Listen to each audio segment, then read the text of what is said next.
નમસ્તે બાળ મિત્રો, કેમ છો? મજામાં? આજે આપણે ધોરણ 7 હિન્દીમાં અગાઉ જે પ્રકરણ આપણે ભણ્યા હતા તે પ્રકરણ 7 બડી કહાની, એમાં આપણે ખાલી જગ્યા પૂરી અને જે વાર્તા બનાવવાની હતી એ વાર્તા આપણે ભણ્યા હતા. એ વાર્તાની ખાલી જગ્યા પણ તમે બધાએ પૂરી જ દીધી હશે. તો હવે આપણે આજે એના અભ્યાસમાં પ્રશ્ન 1 અને પ્રશ્ન 2 આ બે પ્રશ્નો જે વાર્તાના રૂપમાં છે એ આપણે આજે ભણવાના છીએ. તો મિત્રો, વાર્તા મેં તે દિવસે કહ્યું હતું કે વાર્તાનું મનુષ્ય જીવનમાં ઘણું બધું મહત્વ છે. તો શું મહત્વ છે વાર્તાનું? આપણા જીવનમાં શું મહત્વ છે? તો વાર્તાનું ઘણું બધું મહત્વ છે. પહેલું તો વાર્તાથી આપણને મનોરંજન મળે છે. આપણે નાના હોઈએ અને આપણને કોઈ વાર્તા સંભળાવે તો કેવી મજા આવે આપણને. આપણે રાણીની, પરીઓની આવી બધી વાર્તાઓ સાંભળીએ. આપણા દાદા દાદી, આપણા મમ્મી પપ્પા આપણને બધા વાર્તા સંભળાવે, આપણને મજા પડે. પણ તમે જોજો મિત્રો, એ વાર્તા જે હોય ને એ વાર્તાની અંદર કંઈક ને કંઈક બોધપાઠ છુપાયેલો હોય. મનોરંજનની સાથે સાથે આપણને બોધપાઠ પણ મળતો હોય છે. એમનામ તો કે હોય નહીં વાર્તા, તો વાર્તા આપણે સાંભળવી જોઈએ અને વાર્તામાંથી આપણે કંઈક બોધપાઠ મેળવવો જોઈએ. જો આપણે હિન્દીની અંદર જે સારા સારા સાહિત્યકારો જે થઈ ગયા, વાર્તાકારો, હિન્દીમાં એને આપણે કહાનીકાર કહીએ, જેમ કે મહાદેવજી વર્મા હિન્દી સાહિત્યના સારા એવા કવિયત્રી હતા. સાથે સાથે એમણે વાર્તાઓ પણ ઘણી બધી લખી. એવી રીતે પ્રેમચંદજી, જેમની વાર્તાઓ તો ખૂબ જ લોકપ્રિય થઈ. મિત્રો, ક્યારેક તમને પુસ્તકાલયમાં કે કોઈ જગ્યાએ પ્રેમચંદજીની વાર્તાઓ જે હિન્દીમાં છે એ તમને મળે તો તમે ચોક્કસથી વાંચજો. વાર્તા બહુ સરસ મજાની હશે. એવી જ રીતે સંસ્કૃતમાં પંચતંત્રની વાર્તાઓ સંસ્કૃત ભાષામાં લખાયેલી છે. એ વાર્તાઓ પણ બહુ સરસ મજાની છે. તો વાર્તાનું આપણા જીવનમાં ઘણું બધું મહત્વ છે, એ આપણને ખ્યાલ છે. તો આજે જે આપણે ભણવાનું છે મિત્રો, એ મુદ્દા ઉપરથી વાર્તા બનાવવાની છે. તમે તમારું બધા પાઠ્યપુસ્તક તેમ બધા પહેલા કાઢો. બધા જ પોતપોતાનું પાઠ્યપુસ્તક કાઢે અને એમાં પાના નંબર 42 પર જે કંઈ આપણો અભ્યાસનું જે ભણવાનું છે એ પેજ એમાં ખોલશે. અને એ પેજની અંદર તમે જુઓ કે એમાં એક બાદશાહની વાર્તા આપેલી છે, એટલે કે એના મુદ્દા આપેલા છે. આપણે શું કરવાનું છે? એ મુદ્દા ઉપરથી સરસ મજાની એક વાર્તા બનાવવાની છે. બીજું એક પ્રશ્ન આપણો છે એમાં કહાની આગે બઢાએગી. તો વાર્તા આપેલી છે પણ કેવી છે? અધૂરી આપેલી છે. એ વાર્તા જે છે એ વાર્તાને આપણે અધૂરી આપેલી છે આપણા ટેક્સ્ટ બુકમાં, એને આપણે પૂરી કરવાની છે. તો મિત્રો, આપણે ગુજરાતી મીડિયમમાં હિન્દી ભણી રહ્યા છીએ ત્યારે જે પહેલા મુદ્દા આપેલા છે પ્રશ્ન 1ના, એ મુદ્દાની એક વાર્તા તમને સમજાવી દઉં ગુજરાતી ભાષામાં. એ સમજ્યા પછી આપણે એને હિન્દીમાં વાર્તા બનાવશું. બીજા પ્રશ્નમાં પણ આપણે જે બકરીની વાર્તા છે એ વાર્તા પહેલા ગુજરાતીમાં સમજશું અને પછી એને આપણે હિન્દીમાં પૂરી કરશું. તો હવે તમે બધાએ ટેક્સ્ટ બુક તો ખોલી લીધી હશે, બધાએ પાના નંબર 32 ખોલ્યું હશે. એમાં પ્રશ્ન પહેલો છે. કયો પ્રશ્ન છે? ढांचे के आधार पर कहानी का कथन और लेखन कीजिए. એટલે કે મુદ્દાના આધારે વાર્તાને કહો અને લખો. તો મિત્રો, પહેલા આપણે ગુજરાતીમાં વાર્તા સમજી લઈએ. તો એક નગરમાં એક બાદશાહ રાજ કરતો હતો. એ બાદશાહનો એક વજીર હતો, જેને આપણે પ્રધાની કહીએ. એક દિવસ બાદશાહને એમ થયું કે મારો વજીર છે હવે ઘરડો થઈ ગયો છે, તો એના જગ્યાએ કોઈ નવો વજીર શોધવો પડશે. હવે મિત્રો, વજીરનું પદ છે એ ઘણું મહત્વનું પદ છે, કારણ કે જે રાજા હોય કે બાદશાહ હોય એનો તમામ વહીવટ, તમામ જે કે હવાલો હોય એ તો આને વજીર પાસે હોય છે. તો બાદશાહનું માનીતું પદ છે અને ઇજ્જતદાર પદ છે. તો એ મેળવવા માટે ઘણા બધા ઉમેદવારોને બાદશાહ દ્વારા બોલાવવામાં આવે છે. તો ઇજ્જતદાર પદ મેળવવાની લાલચમાં ઘણા બધા ઉમેદવારો આવે છે, પણ એ બધા ઉમેદવારોની બાદશાહ કઠિન પરીક્ષા લેવામાં આવે છે બાદશાહ દ્વારા, અને એમાંથી 3 ઉમેદવારો એ પરીક્ષામાં સફળ થાય છે. અને 3માંથી બાદશાહ નક્કી કરે છે કે આ 3માંથી મારે કોને ઉમેદવાર, આ કયો ઉમેદવાર છે જે આને લાયક છે. તો એ સાબિત કરવા માટે બાદશાહ એને ત્રણેયને એક જ પ્રશ્ન પૂછે છે, અને એ પ્રશ્ન એવો છે કે બાદશાહ પૂછે છે કે મારી દાઢી અને તારી દાઢીમાં આગ લાગે તો સૌપ્રથમ તમે કઈ આગ ઓલવશો? તો પહેલો જવાબ આપે છે પોતાની દાઢીની પહેલા આગ ઓલવવાનું કહે છે, પછી બાદશાહની આગ ઓલવવાનું કહે છે. બીજાનો ઉત્તર આવે છે, એ શું કહે છે કે પહેલા હું તમારી દાઢીની આગ ઓલવીશ, પછી મારી ઓલવીશ. બાદશાહ ત્રીજાને પૂછે છે, તો ત્રીજો કહે છે કે હું એક સાથે બંને હાથ દ્વારા મારી અને તમારી બંને આગ એક સાથે ઓલવીશ. અને એના જવાબથી બાદશાહ ખુશ થાય છે. બાદશાહ એને વજીરનું પદ આપે છે. પહેલાના ઉત્તરથી બાદશાહને લાગે છે કે આ તો સ્વાર્થી છે, એ પહેલા પોતાનું વિચારે છે, પછી મારી આગ બુઝાવવાનું કહે છે.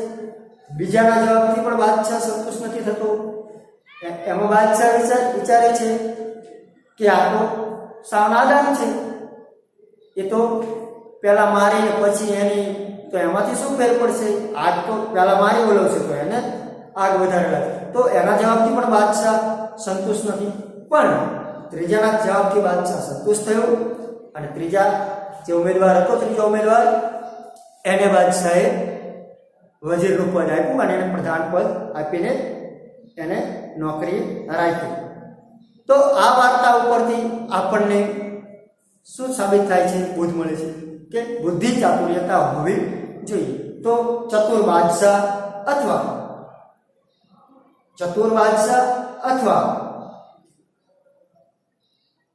વજીરની ચૂંટણી, તો હિન્દીમાં ચતુર બાદશાહ અથવા વજીર કા ચુનાવ, આ બંનેમાંથી આપણને જે ગમે તે શીર્ષક આપણે રાખી શકીએ છીએ. બીજો પ્રશ્ન છે, એને પણ આપણે સમજી લઈએ. તો આ વાર્તામાં છે કે એક બકરી છે, એક ચરવાહ છે, એ જંગલમાં બકરીઓ ચારે છે. એમાં એક બકરી ચરતા છૂટી પડી જાય છે, અને ત્યાં આ વરુ આવી જાય છે, અને એ વરુ જે છે એ બકરીનો શિકાર કરવાનું કહે છે કે મને ભૂખ લાગી છે, મારે તને ખાઈ લેવી છે. અને ત્યાંથી પછી આપણે આગળ વાર્તા ચલાવીએ છીએ. તો બકરી શું કહે છે કે કંઈ વાંધો નહીં, તમને ભૂખ લાગી હોય તો તમે મને ખાઈ શકો છો, પણ મારી એક ઈચ્છા છે કે મારે ગાવું છે, મને પહેલા સુખેથી તમે ગાવા દો.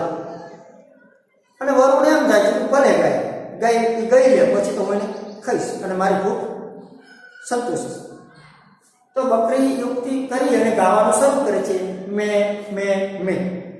અને એનો અવાજ સાંભળી અને ઓલો જે એનો ગોવાળ છે, એ ચરવાહ એટલે ગોવાળ, એ પાછો આવે છે, અને એ ગોવાળ લાકડી લઈને આવે છે, અને એને જોઈ અને વરુ ભાગી જાય છે, અને બકરીનો જીવ બચી જાય છે.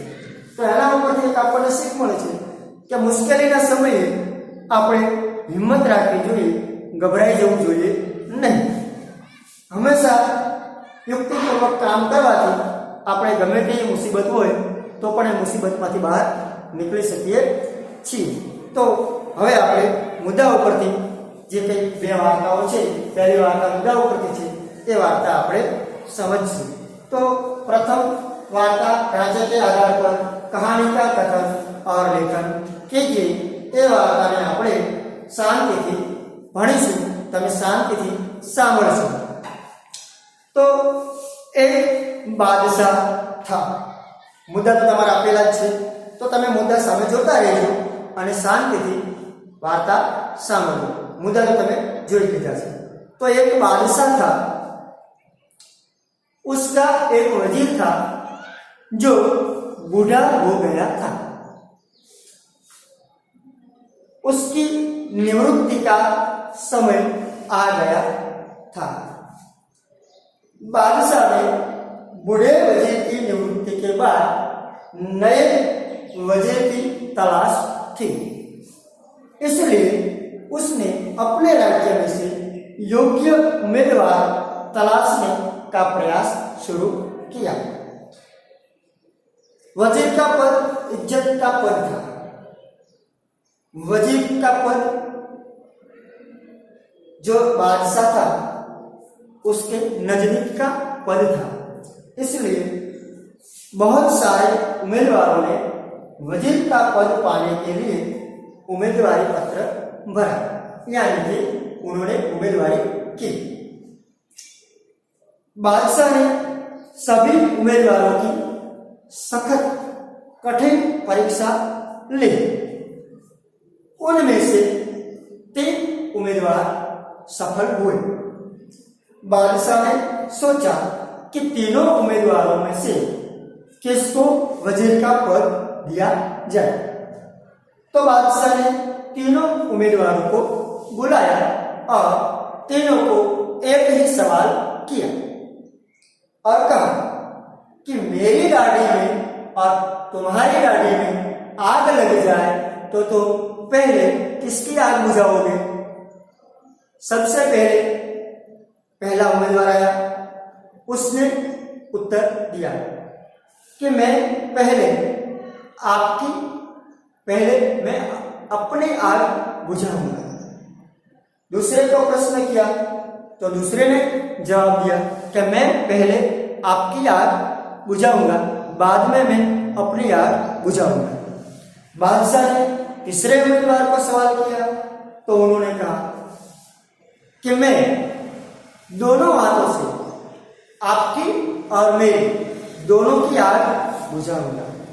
तीसरे उम्मीदवार का उत्तर सुनकर बादशाह खुश हुआ और उन्होंने सोचा कि पहले उम्मीदवार ने अपनी आग बुझाने को पहले कहा, इसलिए वो स्वार्थी था, जबकि दूसरे उम्मीदवार ने पहले बादशाह की आग बुझाना फिर उनकी आग बुझाने का उत्तर दिया, मतलब कि वो नादान था। और तीसरे उम्मीदवार ने जो उत्तर दिया उससे बादशाह इसलिए खुश हुआ क्योंकि उसने एक साथ दोनों की आग बुझाने की बात की, यानी कि उनके उत्तर में बुद्धि चातुर्यता का दर्शन हुआ। इसलिए बादशाह ने तीसरे उम्मीदवार को वजीर का इज्जतदार पद देने की घोषणा की और वजीर पद के लिए उनकी नियुक्ति की। तो इस बार हमें क्या सीख मिलती है मित्रों? तो हमें सीख मिलती है कि हमेशा बुद्धि चातुर्यता का हमें योग्य उपयोग करना चाहिए। तो इस वार्ता का, इस कहानी का शीर्षक है चतुर बादशाह। तो यहाँ प्रश्न 1 ढांचे के आधार पर कहानी का कथन और लेखन कीजिए। इसके उत्तर में हमने एक वार्ता बनाई जो बादशाह की थी। आप सबने वार्ता देखी और सुनी होगी और ये वार्ता आप सब विद्यार्थी मित्रों अपने नोट में एकदम सुवाच्य अक्षरों से लिखिएगा। अब हम प्रश्न 2 की बात करेंगे। कहानी आगे बढ़ाइए। जो कहानी इस टेक्स्ट बुक में हमको दी गई है वो अधूरी सी है, हमें उस कहानी को पूर्ण करनी है। तो पहले हम वो कहानी पढ़ते हैं जितनी इसमें दी है। तो आप सब मेरे साथ पढ़िएगा। एक चरवाहा था। एक बार जंगल की ओर बकरियां चराने गए। चरवाहा पेड़ के नीचे बैठा था और एक बकरी अकेली थोड़े दूर निकल गई। वहां कहीं से एक भेड़िया आ पहुंचा। उसने बकरी से कहा, मैं तुझे खाऊंगा। और यहां से हम कहानी आगे बढ़ाएंगे। तो भेड़िए ने क्या कहा? भेड़िए ने कहा, मुझे बड़ी भूख लगी है, अच्छा हुआ तू यहाँ आ गई। बकरी पहले तो बहुत घबराई, फिर उसने हिम्मत से काम लिया। वह बोली, आप मुझे खाना चाहते हैं तो कोई बात नहीं, परंतु आप पहले मेरा गाना सुन लीजिए।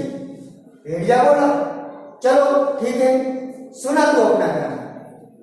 बकरी जोर से मैं करने लगी। आवाज सुनकर चरवाहा लाठी लेकर वहां आ पहुंचा। उसे देखकर भेड़िया भाग गया और बकरी की जान बच गई। यह वार्ता समाप्त होती है मित्रों। लेकिन इस वार्ता से, इस कहानी में से हमें क्या सीख मिलती है? तो हमें सीख मिलती है कि मुसीबत आने पर हमें घबराना नहीं चाहिए, हमें हिम्मत और युक्ति से काम लेना चाहिए। हिम्मत और युक्ति से काम लेने पर मुसीबत दूर हो सकती है। तो हमें भी कहीं भी हमें कोई मुश्किलें आए, कोई कठिन परिस्थिति में हम आ जाए, तो हमें क्या करना चाहिए? घबराना नहीं चाहिए।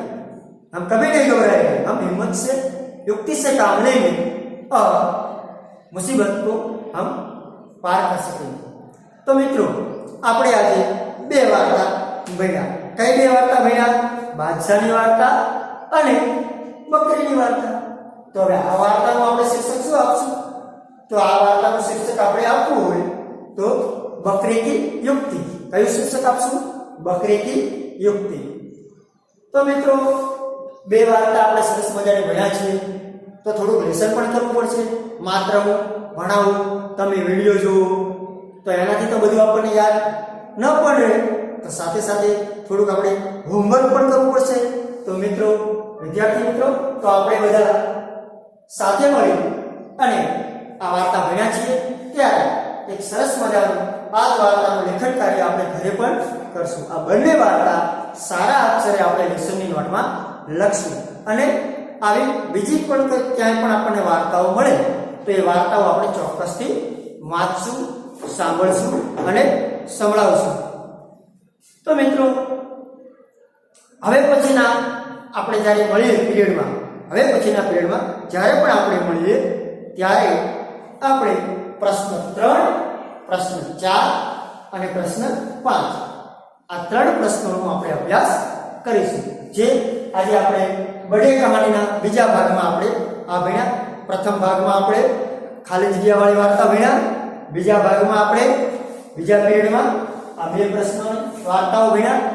આવતા પીરિયડમાં હવે પછી આપણે ભણીશું પ્રશ્ન નંબર 3 કે જે રેડિયો, ટીવીના માધ્યમથી, મોબાઈલના માધ્યમથી કઈ રીતે વાર્તા સાંભળવી અને સંભળાવી.